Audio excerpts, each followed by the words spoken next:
لیکن یہ کہ اس وقت جو عالم عرب پر صورتحال پیدا ہو گئی اس میں ہمیں کیا کرنا چاہیے، پاکستان کے جو حالات ہیں ان میں کیا مشورے ہیں، اب میں ان چیزوں کے بارے میں آپ سے چند باتیں عرض کروں گا۔ پہلی بات تو یہ ہے کہ مشرق وسطیٰ کے مسئلے میں اس کے پس منظر کو سمجھ لینا چاہیے۔ ہمارے بہت سے احباب جو ہے وہ فوری طور پر وقتی صورتوں کو جیسے کہ حالات و واقعات ہوتے ہیں صرف انہی کے اعتبار سے رائے قائم کرتے ہیں، چیزوں کا پس منظر جو ہے نگاہوں کے سامنے رہنا چاہیے۔ اس صدی کا ایک مختصر سا نقشہ ذہن میں رکھیے، یہ 20ویں صدی کے آغاز کے وقت جسے ہم پورا کہتے ہیں مڈل ایسٹ، بلکہ صرف مڈل ایسٹ نہیں، پورا شمالی افریقہ سلطنت عثمانیہ کا حصہ تھا، خلافت عثمانیہ، لیبیا، الجزائر، مصر، پورا حجاز، یمن، پورا عراق، شام، اور یہ شام ہی کے حصے ہیں در حقیقت اردن اور لبنان، یہ سب یہ شام عرب، عراق عرب، یہ پورا علاقہ خلافت عثمانیہ یہ اس کا حصہ تھا۔ پہلی جنگ عظیم میں انگریزوں نے عربوں کو بغاوت پر آمادہ کیا، غداری پر آمادہ کیا، انہوں نے خلافت عثمانیہ کے خلاف بغاوت کی، بیج بوئے ان کے دلوں کے اندر نفرت، ابھارا انہیں، تم ترکوں کے غلام کیوں ہو، تمہیں خود حاکم ہونا چاہیے، تم کھڑے ہو جاؤ، ہم مدد کریں گے، تم بغاوت کرو، تم ان ترکوں کے خلاف ہماری مدد کرو، ہم تمہیں آزاد کر دیں گے، تم اپنے پاؤں پر خود کھڑے ہو جانا۔ یہ بہت ہی ہمارے لیے دردناک المیہ ہے پہلی جنگ عظیم کا۔ کرنل لارنس جیسا شخص، برطانوی استعمار، اور اس کے نتیجے میں عربوں نے بغاوت کی۔ اور اس قدر دردناک بات آپ کو بتا رہا ہوں، میں پہلی مرتبہ جب سن 62 میں حج کے لیے گیا مدینہ منورہ میں، ابھی وہ ریل کے انجن کھڑے ہوئے تھے۔ یہ ترکی کے زمانے میں، سلطنت عثمانیہ کے زمانے میں بغداد سے مدینے تک ریلوے لائن تھی۔ یہ پورا ایک عالم سلطنت عثمانیہ، صرف سلطنت نہیں، خلافت عثمانیہ، پوری ٹرینیں جو ہے ترکوں کی اڑائی گئی، ہزاروں ترکوں کو شہید کیا گیا، یہاں تک کہ صحن حرم میں شہید کیے گئے سینکڑوں ترک۔ یہ جرم تھوڑے نہیں ہے، معمولی نہیں ہے۔ آج جس کی سزا مل رہی ہے معلوم ہونا چاہیے کہ وہ جرائم کون کون سے تھے۔ اب بھی جو لوگ گئے ہیں انہوں نے دیکھا ہوگا ترکی کا قلعہ موجود ہے اوپر پہاڑی کے اوپر، حرم کا جو سب سے بڑا دروازہ ہے باب ملک عبدالعزیز، اس کے سامنے ایک لائبریری ہوتی تھی، اب تو غالباً وہ بھی گرا دی گئی ہے، اس کے پیچھے پہاڑی پر ترکوں کا قلعہ ہے پرانا، اس پر توپیں موجود تھیں۔ جب بغاوت ہوئی ہے جو حرم میں آئے ہوئے تھے ترک فوجی، ظاہر بات ہے نہتے، وہ تو نماز پڑھنے آئے ہوئے تھے، ان کو وہاں ذبح کیا گیا ہے، اور ترکوں نے اپنی توپیں استعمال نہیں کی کہ کہیں بیت اللہ کو کوئی اذن نہ پہنچ جائے۔ بہرحال یہ غداری ہوئی ہے پہلی جنگ عظیم کے دوران، اور نہ صرف ترکوں پہ عربوں نے کی ہے۔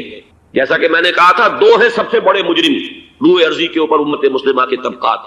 ہمارا پنجابی سپاہی بھی جا کر انگریزوں کی مدد کر کے ایلن بی کو قبضہ جو لے کر دیا بغداد کا، اس میں ہمارے مسلمان پنجابی سپاہی بھی شامل تھے۔ یہ خون چکاں باب ہے ہماری تاریخ کا اس صدی کا۔ لیکن اس کے بعد سلطنت عثمانیہ کے ٹکڑے ہو گئے، چیچڑے ہو گئے۔ ایک انگریز نے لکھا ہے یہ جملہ، زہر میں بجھا ہوا جملہ، کہ تاریخ میں یہ بات ثبت ہو جائے گی کہ ایک انگریز نے اس سلطنت کے ٹکڑے کر دیے کہ جو عمر فاروق نے قائم کی تھی رضی اللہ تعالی عنہ۔ یہ پورا عالم، یہ تمام علاقہ کس نے فتح کیا گیا؟ یہ بات ہاتھ بدل گئے تھے، پھر ترک آ گئے، خلافت عثمانیوں کے پاس چلی گئی، لیکن یہ سلطنت تو حضرت عمر رضی اللہ تعالیٰ عنہ کے زمانے سے چلی آ رہی تھی۔ اس کو ایک انگریز کرنل نے، اور اس نے بغاوت میں آمادہ کر کے عربوں کو اور ترکوں کے پیٹھ میں چھرا گھپوا کر ان کے ذریعے سے اور ٹکڑے کر دیے۔ لیکن جب جنگ ختم ہوئی، اب انہوں نے کہا کہ اب ہمیں آزادی دیجیے، تو اب انہیں معلوم ہوا کہ غداروں کو دنیا میں کیا ملتا ہے، ٹکڑے کر دیے گئے۔ یہ حصہ عراق یہ انگریز کے پاس رہے گا، شام کا یہ علاقہ یہ فرانسیسیوں کے پاس رہے گا، مصر پر انگریزوں کا تسلط رہے گا، لیبیا اطالویوں کے پاس رہے گا، لے دے کر یہ جو علاقہ تھا حجاز، تو کہ وہاں کچھ تھا ہی نہیں، بوادن غیر ذی زرع، یہ عربوں کے پاس چھوڑ دیا گیا۔ اس وقت جو بادشاہ ہیں شاہ حسین اردن کے، ان کے دادا سب سے بڑے غدار وہی تھے، لہذا ان کو اس علاقے کی بادشاہت دے دی گئی۔ اس کے بعد نجد سے ایک تحریک اٹھی ہے، وہ سعودی جو خاندان ہے وہ نجد سے اٹھا تھا۔ نجد میں اس وقت کچھ بھی نہیں تھا، وہ تو صرف ریت کے تودے تھے اور کچھ بھی نہیں، لہذا ادھر کسی استعماری قوت کو دیکھنے کی ضرورت ہی نہیں تھی۔ وہ تو بعد میں تیل برآمد ہوا اور اس کی حیثیت ہو گئی، اور یہ امارات کا علاقہ جو ہے اس کی دنیا میں اب گویا کہ یوں سمجھیے کہ جو سب سے زیادہ اہم علاقے ہو سکتے ہیں روئے ارضی کے نقشے پر، ان میں سے ایک وہ ہو گیا۔ لیکن یہ اس وقت کی بات میں کر رہا ہوں، کوئی حیثیت نہیں تھی، لہذا اس کو چھوڑ دیا گیا۔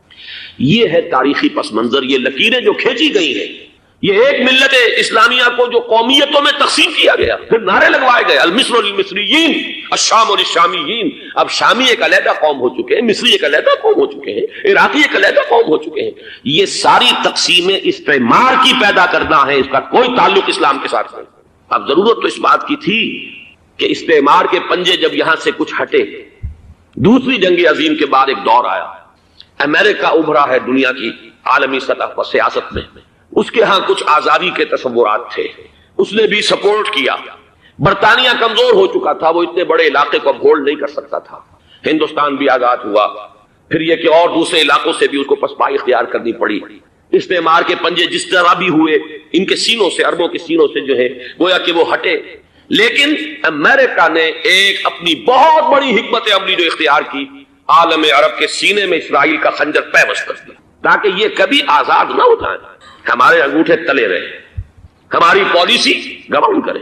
یہ استعمار کا دوسری جنگ عظیم کے بعد جہاں برطانوی استعمار، فرانسیسی استعمار رفتہ رفتہ یہ ہٹنے شروع ہوئے، صدر ناصر نے انگریزوں کو اٹھا کر پھینکا میڈیٹرینین میں اور دوسرے جگہوں سے، الجزائر نے آزادی حاصل کی فرانس سے، اطالویوں سے جو ہے لیبیا والوں نے آزادی حاصل کی، یہ ہو گیا، لیکن ایک خنجر پیوست کر دیا گیا اسرائیل کا سینہ عرب۔ اس صورتحال میں ظاہر بات ہے کہ ایک تو بڑی آئیڈیل پوزیشن تھی کہ پورا عالم اسلام متحد ہو، لیکن وہ تو بہت دور کا خواب معلوم ہوتا ہے۔ علامہ اقبال سے بڑا کوئی نقیب نہیں ہے ملت اسلامی کی وحدت کا۔ ایک ہو مسلم حرم کی پاسبانی کے لیے، نیل کے ساحل سے لے کر تا بخاک کاشغر، لیکن انہیں بھی اپنے لیکچرز میں کہنا پڑا کہ اس وقت جو صورتحال ہے، پورے عالم اسلام کی ایک وحدت بن جانا تو تقریباً ناممکن نظر آ رہا ہے۔ اگر کسی طرح ایک common wealth of Muslim nations وجود میں آ جائے تو بھی بڑی کامیابی ہوگی، لیکن اس سے بھی پہلے یہ تو زیادہ آسان تھا کہ عالم عرب ایک وحدت کی شکل اختیار کرنا۔ یہ تو ایک قوم ہے، اکثر و بیشتر ایک نسل یا زیادہ دو نسلیں کہتی ہیں، شمالی افریقہ میں بربر نسل بھی ہے، باقی تو سب عرب ہیں۔ یہ پورا عالم ایک نسل ہے، ایک زبان، پورے اتنے رقبے کے اوپر بولے جانے والی ایک زبان، یہ تو ایک ہو جائے۔ افسوس یہ ہے کہ اس کا ایک ہو جانا، ایک شخصیت ابھری تھی جو مذہبی مزاج کی شخصیت تھی، جو دینی مزاج کی حامل شخصیت تھی، اگر اس کی قیادت میں عالم عرب متحد ہو جاتا تو واقعتاً ایک بہت بڑا جو ہے مرحلہ وہ طے ہو جاتا پوری عالمی ملت اسلامیہ کی ایک وحدت اختیار کرنے کا۔ وہ شخصیت تھی شاہ فیصل شہید کی، اور اس لفظ کے ساتھ ہی آپ کے ذہن میں آ گیا ہوگا کیوں انہیں شہید کر دیا گیا، کس نے کیا کرایا، کہاں سے تعلیم حاصل کر کے آیا تھا وہ جس نے شہید کیا شاہ فیصل شہید کو، اس کی گردن پر کون سوار تھی، وہ یہودی لڑکی کے جس کے فوٹو بھی شائع ہوئے، ایک گردن پر اٹھائے کھڑا ہوا شہزادہ اپنی ایک یہودی دوست کو، لڑکی کو، اور وہی ہے کہ جس نے جا کر پستول سے شہید کیا ہے۔ جہاں میں اچھی طرح جان لیجئے، جیسے بارہا میں نے عرض کیا ہے کہ حضرت عمر کو شہید کرنے والا کہنے کو ابو لولو فیروز تھا، لیکن اس کے پیچھے پورا ایرانی نسل پرستی کا جو پورا پس منظر ہے، اسے تو ہر شخص جس کی ذرا بھی نگاہ جو ہے جو صرف منظر کو نہ دیکھ رہی ہو، پس منظر کو بھی دیکھنے والی ہو، وہ تو جان لے گی کہ ابو لولو فیروز ایک فرد کا نام نہیں تھا، وہ ایران کا انتقام تھا عالم عرب سے۔ بالکل اسی طریقے سے یہ امریکی استعمار کا ہتھ کنڈا تھا، اسے محسوس ہوا۔ شاہ فیصل مذہبی مزاج کا شخص یہ ابھر رہا ہے، اور یہ شاہ فیصل کی حکمت عملی کا ذرا آپ اندازہ کیجئے۔ لاہور میں سمٹ کانفرنس ہوئی، اس میں وہ آئے، سب سے ٹاورنگ پرسنالٹی پورے اس وقت عالم اسلام کے اندر شاہ فیصل کی تھی، اور وہ گویا کہ ایک بہت ہی جس کو کہا جائے کہ ایک بہت ایلڈرلی، ایک بزرگانہ ایک شخصیت جو ہے، اور انہوں نے اپنی دولت کے دروازے، عرب میں وہ مشہور تھے کہ نہایت خسیس اور بخیل انسان ہے، اس لیے کہ وہاں وہ خرچ کرتے تھے حساب کتاب کے ساتھ، لیکن ان کے خزانے کھلے ہوئے تھے عالم اسلام کے لیے، ادھر بھی مدد ہے، ادھر بھی مدد ہے، ادھر بھی کام ہو رہا ہے، ادھر بھی کام ہو رہا ہے۔ پھر انہوں نے تیل کا ہتھیار استعمال کر کے ایک دفعہ امریکہ کو دن میں تارے دکھا دیے تھے، لہذا ان کا ہٹایا جانا سین سے یہ امریکی استعمار کے لیے لازم تھا۔ اب لے دے کر رہ گئے کون؟ سیکولر مزاج کے لوگ۔ پہلی اٹیمپٹ جمال عبد الناصر نے کی، ناکام ہو گیا۔ قذافی صاحب نے کوشش کی کہ وہ ان کی جانشینی حاصل کر لے، ناکام ہو گیا۔ اب ایک تیسری شخصیت صدام حسین کی، ملحد ہے، اسلام سے کوئی سروکار نہیں، باس کا فلسفہ، سیکولرزم پلس عرب نیشنلزم، یہ اصول ہے، لیکن یہ ہے کہ یہ شخصیت ابو ابھر کر ایسی آئی ہے کہ اس سے اس وقت یہ جان لیجئے، میں امریکہ میں بھی عربوں سے مل کر آیا ہوں، سعودی عرب میں بھی اب میں وہ دیکھ آیا ہوں، نوجوان نسل جو ہے عربوں کی، پورا جو دوسرے عرب ممالک ہے جہاں پر کہ مذہب کا اتنا چرچا ہی نہیں ہے، پورا فلسطینی عرب، جارڈن کے عرب، شامی عرب عوام، وہ سب کے سب صدام کے پیچھے ہیں۔ اس لیے کہ انہیں نظر آ رہا ہے کہ ایک شخص پھر ایسا پیدا ہو کر سامنے آ گیا ہے جو شاید عالم عرب کو پھر یونائٹ کر دے، اور یہ ہے اصل وہ شے کہ جو امریکہ کے لیے کسی صورت میں قابل قبول نہیں۔ دولت کے یہ ذخائر، خلیج کی یہ دولت، سیال سونا اور اس کے ذخیرے، اور یہ کسی طریقے سے یہ امریکہ کے زیر اثر نہ رہے، یہ ہے وہ شے جو اسے برداشت نہیں ہے۔ وہ کوئی اربوں کی محبت میں نہیں آیا 2.5 لاکھ فوج لے کر، وہ کوئی شاہی عرب جو خاندان ہے سعودی، اس سے اس کی کوئی دلچسپی نہیں ہے، کوئی پتہ نہیں کہ وہ خود ان کو ہٹا دے اور وہاں پر کوئی جمہوری ڈھانچہ جو ہے وہاں پہ کھڑا کروا دے خود امریکہ۔ اس لیے کہ سعودی عرب میں دیکھ آیا ہوں حالات، اگرچہ ظاہر بات ہے کہ زیادہ گہرائی میں تو وہاں جانے کا موقع ہی نہیں ہوتا، بہت ہی مستبد حکومت ہے، لیکن صاف نظر آ رہا ہے کہ اس وقت دونوں طبقے نوجوانوں کے جو ہے وہ شاہی خاندان کے شدید خلاف ہو چکے ہیں۔ جو وہاں پر جدید مثقف طبقہ ہے، جدید تعلیم یافتہ، جو باہر پڑھ کر آیا ہے امریکہ میں اور کہیں اور وہ کثیر تعداد میں، اب وہ صاف سوال کر رہے ہیں کہ یہ بلینز اور بلینز آف ڈالرز کے جو ہمارا خرچہ آتا تھا، ہمارے ہتھیاروں کے آرڈر جاتے تھے، وہ کہاں گئے؟ کل 65,000 فوج، اور عرب کے پاس، سعودی عرب کے پاس اتنے ٹینک بھی نہیں ہیں جتنے کہ یمن جیسے غریب ملک کے پاس، تو ہمارا روپیہ یہ گیا کہاں؟ یہ ایک سوال ہے جو ہر شخص کے ذہن کے سامنے ہے۔ اب ہمیں اپنے معاملات کو خود سنبھالنا ہوگا۔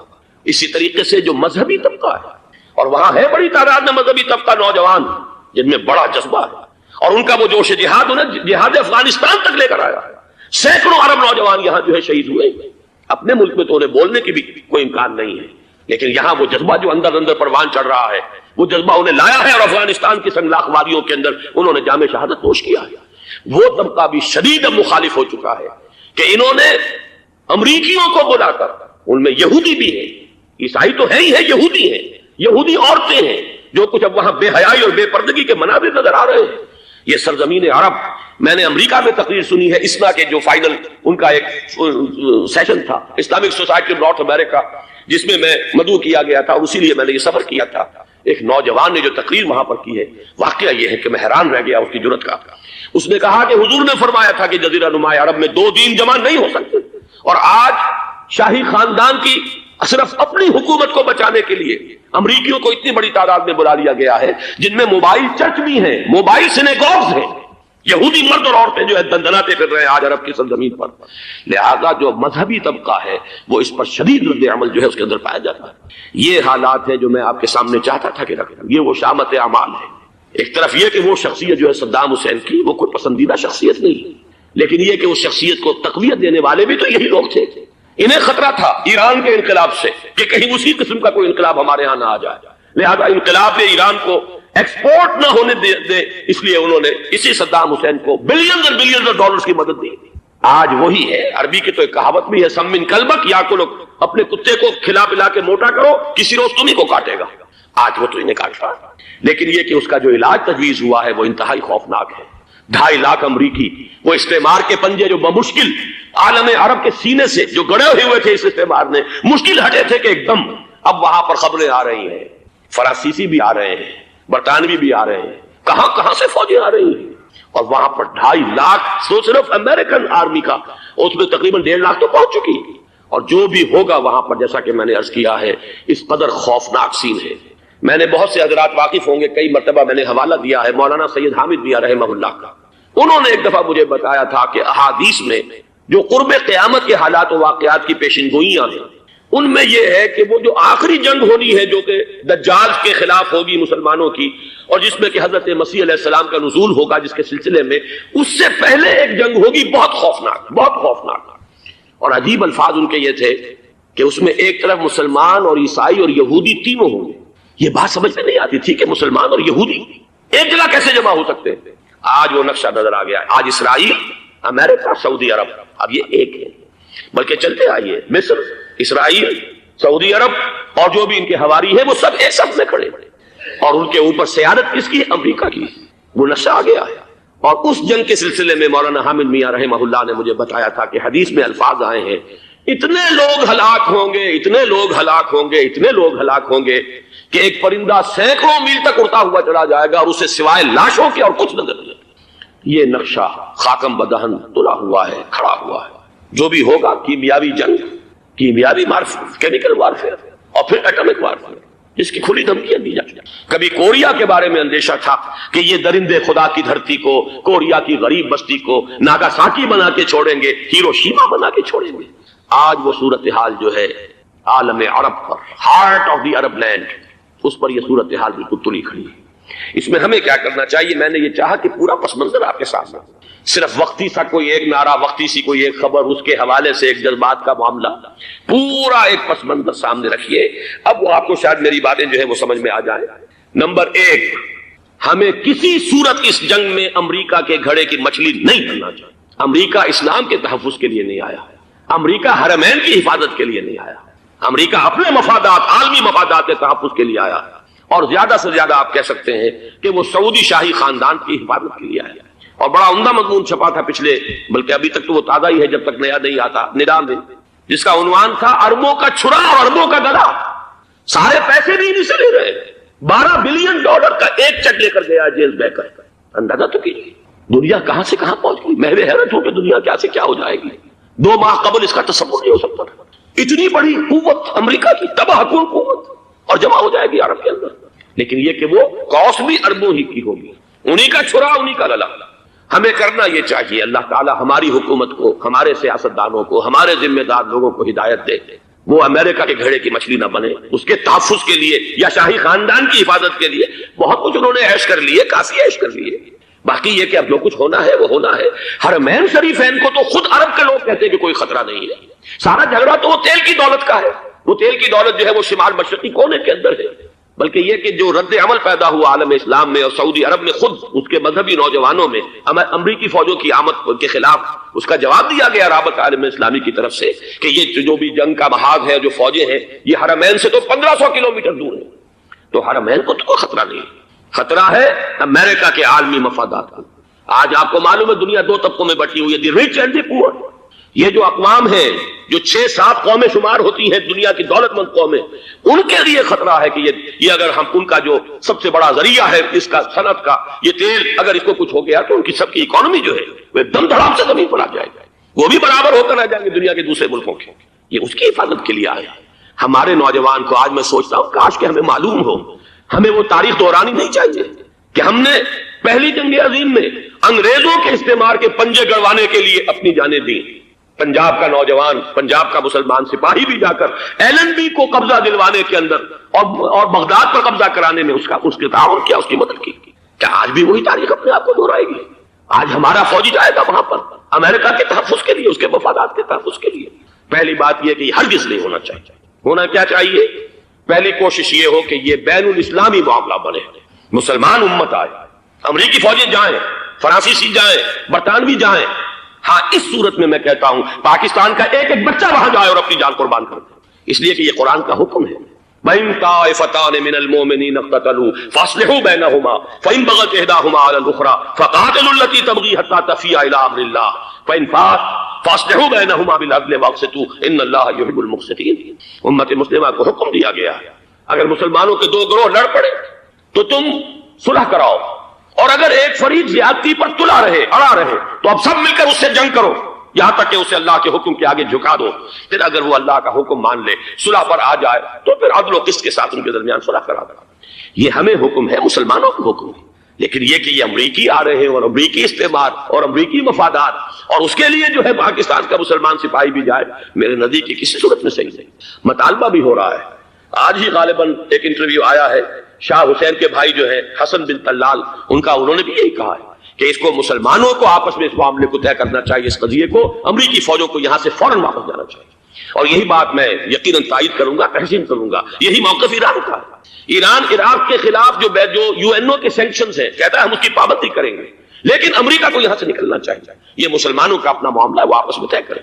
پاکستان کو بھی یہی موقف اختیار کرنا چاہیے پوری قوت کے ساتھ. اس میں کوئی بھی اگر کمزوری ہو رہی ہے تو در حقیقت یہ گویا کہ ہم امریکی استعمار کے ہاتھ میں اس کا آلہ کار بن کر، کھلونا بن کر استعمال ہو رہے ہیں، جو کہ ہمیں کسی صورت میں نہیں کرنا چاہیے.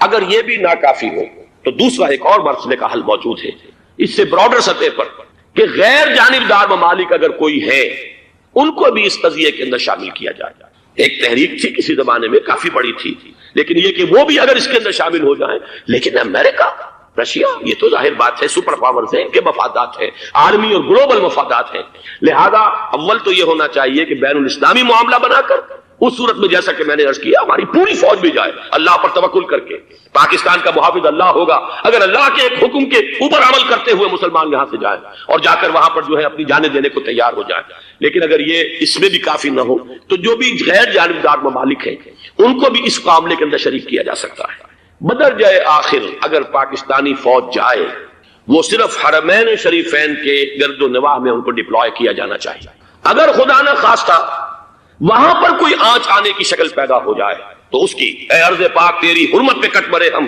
اس کے لیے مسلمانوں کو تیار رہنا چاہیے، اس لیے کہ بہرحال جہاں تک ارض پاک کی حرمت کا تعلق ہے وہ ہمارے ایمان کا جز ہے، باقی برطانوی مفادات، امریکی مفادات، صنعتی ممالک کے مفادات یا کسی شاہی خاندان کے مفادات، یہ شاہی خاندان یہ تو گرتی ہوئی دیواریں ہیں، جانا ہے آج نہیں تو کل، لیکن یہ کہ اصل معاملہ ہے امت کا، اصل معاملہ ہے امت مسلمہ کا، اصل معاملہ ہے حرمین شریفین کا، لہذا ان دونوں چیزوں کو لازماً گڈمٹ نہ کریں۔ آپ حضرات کے علم میں ہے کہ اس سے پہلے ایران کی طرف سے بار بار مطالبہ ہوا کہ حرمین کو بین الاسلامی کنٹرول میں دے دیا جائے اور سعودی عرب کا اس کے اوپر سے جو انتظامی عمل دخل ختم کر دیا جائے۔ میں نے کبھی تائید نہیں کی، اس لیے نہیں کی کہ میرا مشاہدہ ہے، میں گیا ہوں بارہا، سعودی عرب کی حکومت نے چاہے خود بھی بڑے بڑے محل بنائے ہیں لیکن حرمین کی خدمت کے اندر بھی کوئی کمی نہیں کی، اس پر انہوں نے اربوں ڈالر اس پر بھی خرچ کیا ہے، اس کے اوپر انہوں نے اس حج کے انتظامات پر پوری حکومت جو ہے وہ اپنے آپ کو لگائے رکھتی ہے، لہذا اس اعتبار سے کوئی کمی کی بات نہیں وہاں پر آئی کہ جس کے لیے ضرورت ہو کہ ان کا عمل دخل وہاں سے ختم کیا جائے، لیکن یہ صورتحال اب جو پیدا ہو گئی ہے یہ بالکل مختلف ہے، اسے اس کے کانٹیکسٹ کے اندر دیکھا جانا چاہیے اور اسی کے حوالے سے میں نے چند رائے آپ کے سامنے رکھی۔ اب آئیے پاکستان کی طرف جو ہمارا اصل مسئلہ ہے، اس کے تو ہم سب سے بڑے ذمہ دار ہیں، اس کی بھلائی ہے تو برائی ہے تو اس میں خیر آتا ہے تو وہ بھی ہماری کوشش اس کے لیے ضروری ہے، اور کوئی شر پیدا ہوتا ہے تو اس کی ذمہ داری بھی ہم پر آئے گی، اس کے ضمن میں چند باتیں عرض کر رہا ہوں۔ شدید ترین خطرہ ہے جیسا کہ میں عرض کر چکا ہوں کہ بھارت حملہ کرے گا، مجھے تو تقریباً یہ رائٹنگ آن دی وال کے مانند ایک فیصلہ نظر آ رہا ہے، بلکہ آج میں کسی سے کہہ رہا تھا کہ اگر اب نہیں تو پھر کبھی بھارت حملہ نہیں کر سکتا، اس کے لیے سچویشن بالکل رائٹ ہے، 2 مرتبہ ایکسرسائز کر چکا ہے وہ خاص ٹارگٹ بنا کر حیدرآباد کو، اور اس کے پیش نظر ہے سندھ میں جو بھی خلفشار ہے اسے اس کے علم میں ہے، جو بھی تصادم ہے، اب بھی اگرچہ اس وقت کی جو ہماری اندرونی سیاست ہے یہ اس کا کرشمہ سامنے آیا ہے کہ جی ایم سید صاحب کو ایگزونریٹ کیا جا رہا ہے، ان کو اب محب وطن کا خطاب دوبارہ دیا جا رہا ہے، وہ شخص جس نے اسلام کے خلاف انتہائی زہریلی باتیں کی ہیں، وہ شخص جس کی کتاب اب پاکستان ٹوٹ جانا چاہیے، وہ لاکھوں کی تعداد میں ہندوستان سے چھپ کر آئی ہے، یہاں تقسیم ہوئی ہے، آج اسے سند دی جا رہی ہے۔ یہ ہے ہماری اندرونی سیاست کے کرشمے، میں اس پر تفصیل سے نہیں جانا چاہتا، لیکن اس شخص کی دیکھیے وہ جو علامہ اقبال کا شعر ہے کہ بتکرے میں برہمن کی پختہ زناری بھی دیکھ، دیکھ کعبے میں شکست رشتہ تسبیح شیخ، اور بت کدے میں برہمن کی پختہ زناری بھی دیکھ، کہ نظر یہ آ رہا ہے کہ اس نے رہا ہوتے پہلا بیان یہ دیا ہے کہ ہماری پہلی ترجیح یہ ہے کہ پاکستان ٹوٹ جائے اور ہندوستان کے ساتھ ہم ایک انڈیپینڈنٹ اسٹیٹ کی حیثیت سے کانفیڈریشن قائم کریں، سندھو دیش confederation with India independent of Pakistan. پھر دوسری ترجیح بھی ہے، تیسری آخری ترجیح یہ ہے کہ پاکستان کو 5 ریاستوں میں تقسیم کر دیا جائے اور ایک لوز کانفیڈریشن ہو، بس اس کے سوا کچھ نہیں۔ 5ویں بھی وہ اردو والوں کے لیے نہیں، مہاجرین کے لیے نہیں، ان کے لیے تو ان کے پاس کچھ نہیں ہے۔ 5ویں بھی پنجاب میں سے کاٹ کر سرائیکی صوبہ بنایا جائے اور سندھ میں تو بہرحال اردو بولنے والوں کو سندھی بن کر رہنا ہو۔ یہ اس شخص کا رہائی کے بعد بھی بیان ہے جسے آپ سند دے رہے ہیں کہ وہ محب وطن ہے، اور وہ غدار نہیں ہے، وہ پاکستان کا مخالف نہیں ہے۔ بہرحال یہ حالات جو ہے انتہائی خوفناک ہیں ہمارے۔ آج کشمیر میں جو صورتحال ہے ہندوستان کے لیے انتہائی تشویشناک ہے، جو بدنامی اس کو مل سکتی تھی مل چکی ہے، اور یہ آپ نے دیکھ لیا وہ امریکہ بہادر جو 1.5-2 لاکھ آدمی لے کر پہنچ گیا سعودی عرب میں، اس نے انگلی تک نہیں اٹھائی ہے کہ کشمیر میں بھارت کیا کر رہا ہے۔ یہ ہے ان کی ڈبل سٹینڈرڈز، یہ ہے ان کی بے ایمانیاں کہ بھارت جو کچھ کر رہا ہے وہاں۔ آج اگر ظلم ہو رہا ہے کویت میں عراقیوں کے ذریعے، پورے ورلڈ ٹیلی ویژن پر، CNN پر، فلاں پر اور اخبارات میں، آج بھی ایک لمبا مضمون میں نے اخبار میں پڑھا ہے، لیکن یہ ہے کہ کشمیر میں کیا ہو رہا ہے کہیں تذکرہ نہیں ہو رہا۔ یہ ہے دنیا کے اندر دیانت اور امانت اور شرافت کا حال، اور بین الاقوامی سیاست جو ہے اس کے ڈبل سٹینڈرڈز، لہذا جو بدنامی بھارت کو آ سکتی تھی وہ آ چکی ہے۔ ہندوستان سے ایک نوجوان مسلمان صحافی دہلی سے آئے تھے، نئی دنیا ایک پرچہ نکلتا ہے اس کے طرف سے، وہ دورہ کر کے گئے ہیں، مجھ سے بھی لاہور میں ملے تھے، تقریباً 1 مہینہ 1.5 مہینہ ہوا، ان کے الفاظ سن کر میں کانپ گیا۔ انہوں نے کہا تھا کہ بھارت کی حکومت اس کے اوپر تلی ہوئی ہے کہ چاہے ایک ایک اور آخری کشمیری کو بھی ہلاک کرنا پڑے، وہ کشمیر کے اندر کبھی بھی کوئی معاملہ جو ہے کشمیر کی آزادی یا کشمیر کو پاکستان کے لیے جانے کے لیے تیار نہیں ہے۔ کیا بگڑے گا اس کا؟ آپ سمجھیے کہ اگر 80-90 کروڑ قوم کی ایک قوم ہے، 1 کروڑ آدمی ختم کر دیں، ان کا دل تو جو ہے اس پہ دکھے گا نہیں۔ حال ہمارا یہ ہے کہ ہم تو کوئی چیلنج بھی نہیں کر سکتے، ہم تو اپنی صفائی دیتے رہے کہ نہیں ہمارا کوئی ہاتھ نہیں ہے، ہم نے کچھ نہیں کیا ہے، ہمارا کوئی اس کے اندر عمل دخل نہیں ہے، بس یہی ہماری ڈپلومیسی کا شاہکار رہا ہے۔ یہ حال ہے پاکستان کا۔ لہذا بھارت کا وہ معاملہ جو ہے، میں نے جیسا کہ آپ کے سامنے مختلف فیکٹرز گنوا دیے تھے، اندرونی اس کی سیاست، اندرونی خلفشات، وہ تو اب آ کر رہے گا۔ اللہ یہ کہ اللہ تعالیٰ کے قبضہ قدرت میں ہر شے ہے، وہ ٹال دے تو ٹال دے۔ مجھے اقبال کا وہ شعر یاد آ رہا ہے، تقدیر تو مبرم نظر آتی ہے لیکن پیرانے کلیسا کی دعا ہے کہ یہ ٹل جائے۔ ہم دعا کریں کہ یہ ٹل جائے وقت، لیکن یہ ہے کہ تقدیر مبرم نظر آ رہی ہے۔ اس حالت میں ہمیں کیا کرنا چاہیے؟ نمبر 1 یہ کہ سب سے اہم شے ہے قومی یکجہتی، اور قومی یکجہتی کے اعتبار سے انتہائی خوفناک مرحلہ آ رہا ہے انتخابات میں تو کچھ نہ کچھ فساد، کچھ نہ کچھ دنگا، کچھ نہ کچھ ہنگامہ، ایک دوسرے کے خلاف کیچڑ، ایک دوسرے کے خلاف الزامات، بوچھاڑ، یہ تو بڑھتے ہیں۔ بھارت میں بھی قتل و غارت گری ہو جاتی ہے کچھ نہ کچھ۔ لہذا یہاں پر بھی پیر پگاڑا صاحب جو ہمیشہ سے کہتے چلے آ رہے ہیں فیملی پلاننگ، آج پھر ان کا جملہ آ گیا ہے کہ شاید اس انتخابات میں فیملی پلاننگ کے ذریعے سے کوئی بہت بڑا کام ہو جائے۔ پہلی بات تو یہ ہے کہ میں نے اب تک یہ کہا ہے کہ انتخاب کسی صورت میں پوسٹ پون نہیں ہونے چاہیے۔ اب بھی میں یہ کہتا ہوں کہ اگر تو انتخابات کا بدل صرف ایک ہے اور وہ مارشل لا ہے، تو پھر مارشل لا سے تو بہتر ہے کہ وہ انتخابات ہو چاہے اس میں کوئی خلفشار بھی ہو، اس لیے کہ مارشل لا کا مطلب جو ہے وہ تو سندھ کے اندر ایک ناگزیر دھماکہ ہو جائے گا، تباہ کن، خوفناک، اور پھر بھارت کو کچھ کرنے کی ضرورت نہیں ہوگی، کیا کرایا اسے سارا معاملہ سندھ کے اندر سے مل جائے گا۔ مارشل لا ہرگز نہیں ہونا چاہیے۔ وہ بات جو سن 80 میں نے 18 اگست 1980 کو کہی تھی ضیاء الحق مرحوم سے، آج پھر اسی بات کی میں تکرار کر رہا ہوں، اعادہ کر رہا ہوں۔ مارشل لا پاکستان کے لیے سوسائڈل ہے، لیکن ایک آلٹرنیٹ سامنے آیا ہے۔ ایک تو پشاور ہائی کورٹ کا ورڈکٹ آ گیا، اور یہ کہ کچھ اور لوگوں کی طرف سے بھی باتیں آئی ہیں۔ 1-2 دن ہوئے ہیں، جنگ میں 2 اہم سرخیاں تھیں، اور وہ بڑے اونچے حلقہ جو ہمارا فوج کا اونچا حلقہ ہے اس کی طرف سے اگرچہ نام کسی کا نہیں تھا۔ ایک تو یہ کہ ماشاء اللہ یہاں کسی صورت نہیں لگے گا، دوسرے یہ کہ کوئی قومی حکومت کی تشکیل جو ہے اگر کسی طرح ہو سکتی ہو تو وہ اس وقت کا حل ہے، اور وہ اسی شکل میں ممکن ہے۔ اگر تو الیکشن آپ پوسٹ پون کرتے ہیں اور اسمبلیاں پرانی بحال نہیں کرتے تو پھر تو اس کا مطلب یہ کہ ہمارا کانسٹیٹیوشن ایبروگیٹ ہو گیا اور اس کا آلٹرنیٹ سوائے ایک مارشل لا کے اور کوئی نہیں۔ لیکن اگر صدر اسحاق صاحب ہمت کر لیں ملک کے حالات کو دیکھ کر، جو اس وقت صورتحال ہے، جو خطرات ہیں بارڈر پر، ان کو دیکھتے ہوئے یا تو یہ کہ عدالتوں کے ذریعے سے اسمبلیاں بحال ہو جائیں، اس میں حکومت زیادہ رکاوٹ نہ ڈالے، یا یہ کہ خود صدر اسحاق صاحب واپس لے سکتے ہو قدم تو واپس لے لیں، لیکن یہ کہ تمام پارٹی سے یہ پہلے عہد لے لیا جائے کہ وہ ایک قومی حکومت کی تشکیل کریں گے۔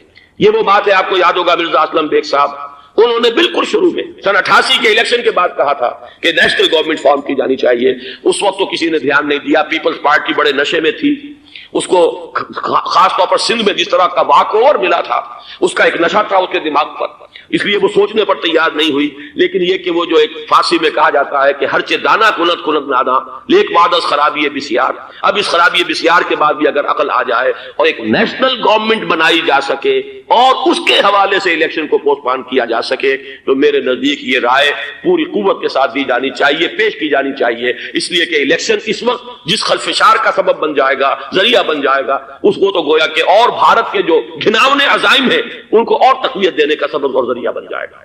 دوسری بات یہ، اس قوم کے اندر جذبہ جہاد، وہ ڈیفینسو جہاد، دفاعی جہاد، جس کے بارے میں کوئی دو رائے نہیں ہو سکتی کہ اس کے لیے جو جان بھی دی جائے گی وہ شہادت کی موت ہوگی، اس لیے کہ حضور کی حدیث ہے من قتل دون مالہ فہو شہید، جو شخص اپنے مال کی حفاظت کرتے ہوئے مارا گیا مسلمان وہ شہید ہے۔ تو ظاہر بات ہے کہ اپنی آزادی کا تحفظ جو ہے وہ مال کے تحفظ سے زیادہ اہمیت رکھنے والی شے ہے۔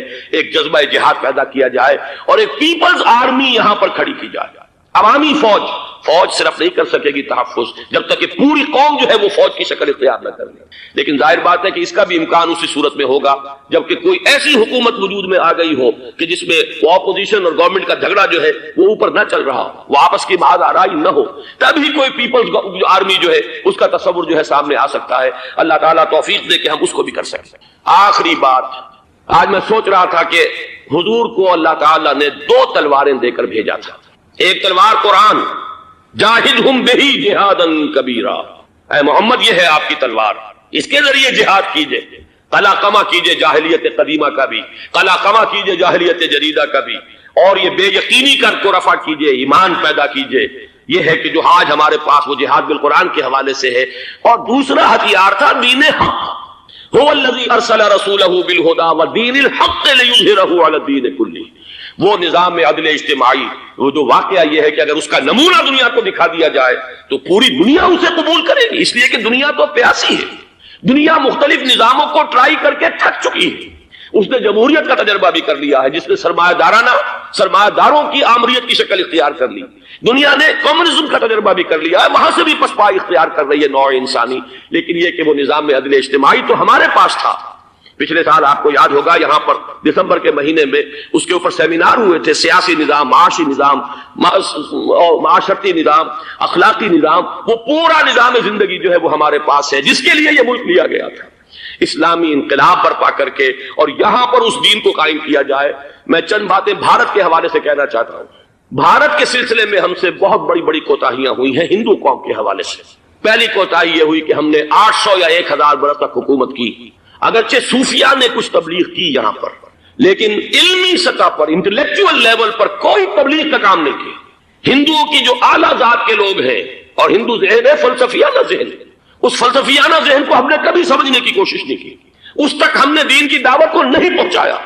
ہم نے جہاد بھی سیف کر کے انہیں زیر تو کر لیا، ان پر حکومت تو کی، لیکن یہ ہے کہ جہاد بالقرآن کے ذریعے سے ان کے نظریات، ان کے افکار، ان کے عقائد، ان کے نظریات باطلہ کا علاج نہیں کیا۔ یہ ایک بہت بڑا جرم تھا کہ ہم نے یہاں پر 1000 برس تک حکومت کی، لیکن یہ فرض منصبی ادا نہیں کیا۔ اس ضمن میں آپ سے عرض کروں کہ پچھلے سال جب میں گیا تھا انڈیا، مولانا علی میاں سے مقدس اللہ العالی میری ملاقات ہوئی، میں نے انہیں ایک مشورہ دیا، وہ چونک گئے، انہوں نے مشورہ پسند بھی کیا، یہ مجھے نہیں معلوم کہ اس پر عمل کیا یا نہیں۔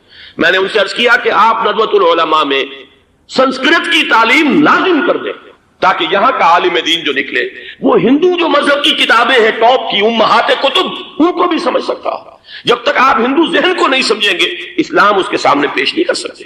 لہذا ایک کام تو ہمیں یہ کرنا ہے، اور میں نے شاید آپ میں سے جو حضرات بھی میثاق پڑھتے ہیں ان کے تو علم میں یہ بات ہوگی کہ میں نے شاہ ولی اللہ دہلوی رحمۃ اللہ علیہ کا ایک قول جو ہے نقل کیا ہے ہندوستان ہی کے ایک رسالے میں، وہ ان کا قول جو ہے اس کو کوٹ کیا گیا تھا، وہاں سے میں نے نقل کیا کہ انہوں نے فرمایا کہ ایک وقت آئے گا کہ ہندو قوم کے اعلیٰ ذات کی اکثریت اسلام قبول کر لے گی۔ اللہ کرے کہ وہ کام ہو، وہ بھی ہوگا تو جہاد بالقرآن کے ذریعے سے ہوگا۔ دوسری دو کوتاہیاں کیا ہوئی، دیکھیے میں اس کی مثال دے رہا ہوں۔ ہم نے اب تک اسلام کے لیے جو نعرہ بازی کی ہے اس کا نتیجہ یہ نکلا، ہندو کو ہم نے بیدار کر دیا، چوکنا کر دیا، منظم کر دیا، اپنے خلاف کھڑا کر دیا، اور ہم نے کچھ کیا نہیں۔ اس کی ایک سادہ مثال دے رہا ہوں، چپ راس چپ، چپ راس چپ، خاکسار تحریک، دہل گیا تھا پورا ہندوستان۔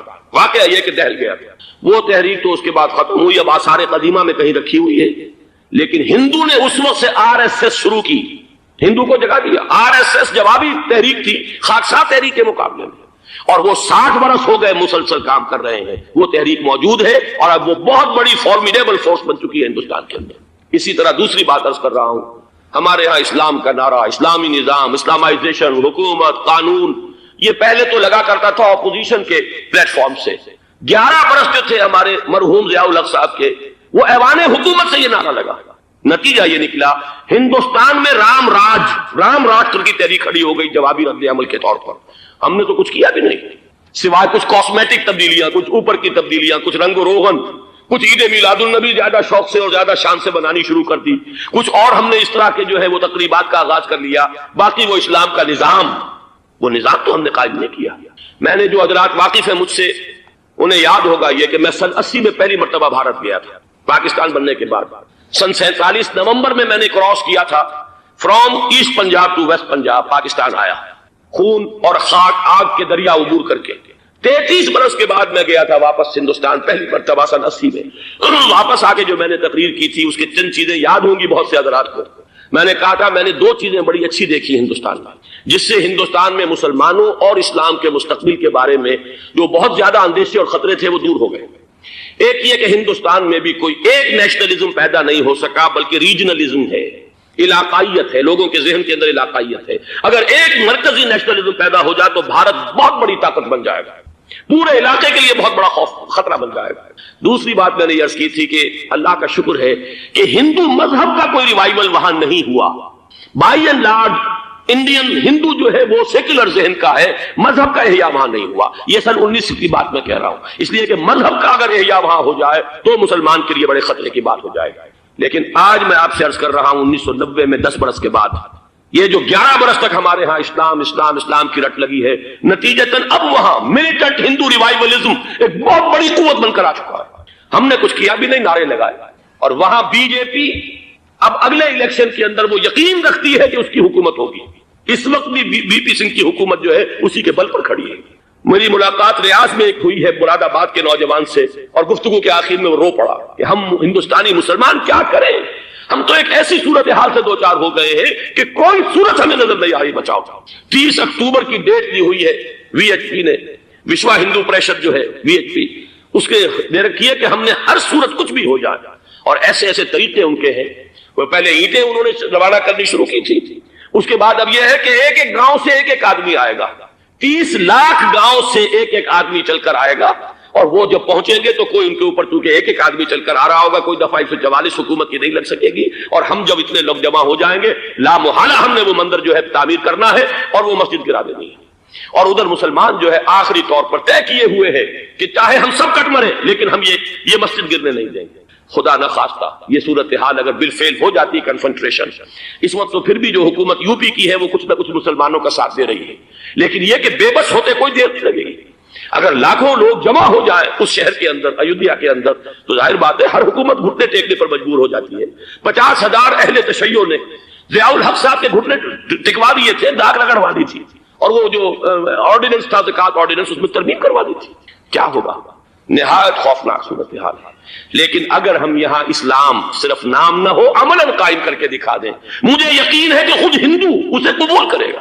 یہ تو نعمت ہے، یہ راحت ہے، یہ نظام عدل ہے، یہ تو بہترین حل ہے ہمارے تمام مسائل کا۔